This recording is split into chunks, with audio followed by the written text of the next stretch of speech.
this was an opportunity that God set up. And he said, who is my neighbor? God says, I'm going to show you who your neighbor is. And I'm going to set up the opportunity to show you who the neighbor is. Listen, Christians, your neighbor's not the kind of neighbor that live next door to you.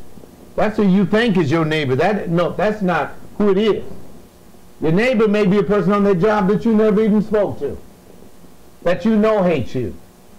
I know a friend of mine, he knows his neighbor hates him. His neighbor sued him, cost him money, hates him this day. His neighbor is selling his house trying to get away from him. That's who that brother's neighbor is. I'm not his neighbor. No, I'm his friend. Your neighbor is the one that you don't even want to talk to. The neighbor is the one that you got some cruddy feelings about in your own selfish, no good heart. Wait a minute. Something else about this that we got to look at. There will always, I said, always be opportunities for Christian love. Secondly, the sinful condition of the world will always beat men down. You know that. Our economy has taken from your neighbors. Some of them are going to lose everything they have. A lot of stuff that they have. The economy is going to strip them and degrade them to the depths which cry out for the manifestation of Christian love. It's going to demand that on people's lives.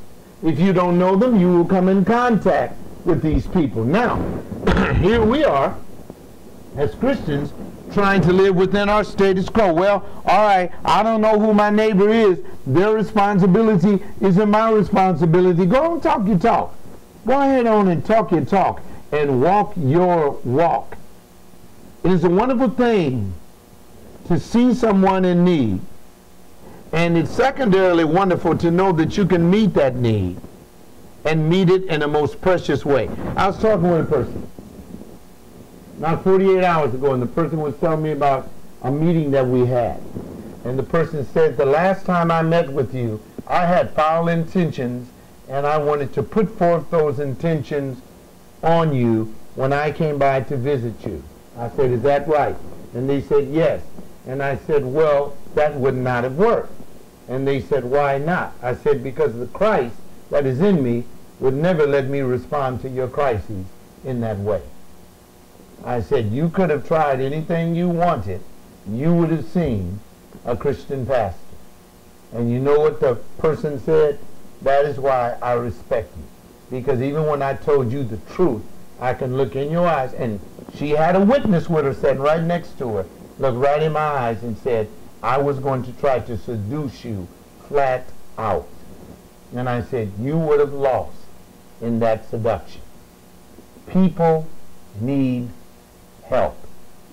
And my greatest help was to accept the luncheon invitation Bob set right in front of them and tell them it would never work because you've met a real one.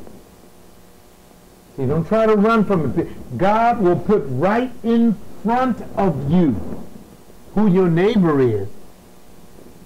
You don't think that they're your neighbor, but that's what God wants. He wants a rich testimony. And this person goes to a well-known pastor in Texas, known all over the country, and asked him, did he know me?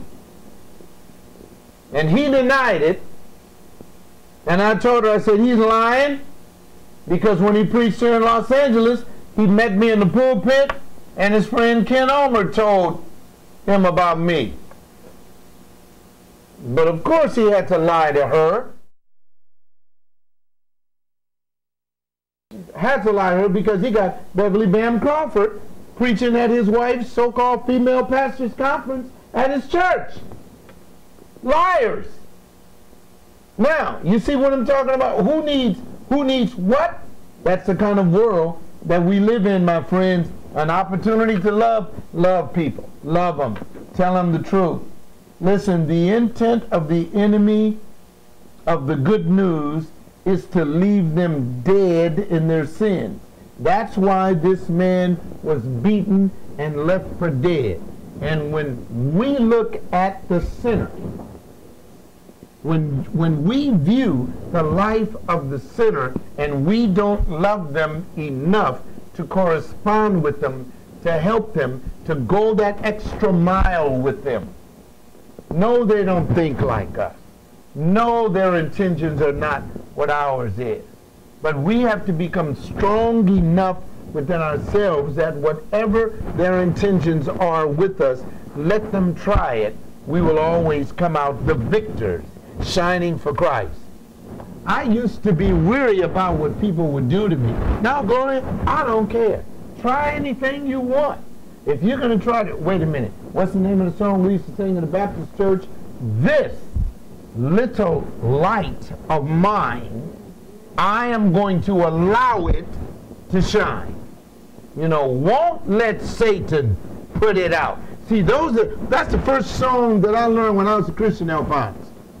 Won't let Satan, and we would go, blow it out. I'm going to let it shine. See, and that's why when you come across people that's trying to blow your light out, they can't blow it out. Not if you're real. Oh, my friends, we have seen those within our own culture who have been left half dead. And what's been our response? Do you know sinners that really need you? Sinners that would, man, you know what? I wish a sinner would call me tomorrow and say, John, can you just come and hang out with me and spend the day with me? I'm a single man. Yeah, man, I'll be there where we going. Man, wherever you want to go, I'm paying for it. Just hang out with me. I'd hang out with him. I'm not going to be sinning with him. But when he's talking, nothing he says will offend me. What am I going to be doing? Al, I'm going to be loving him. Well, here's a greater question. Greater question. Would Christ hang out with him? Because if Christ would, why won't you?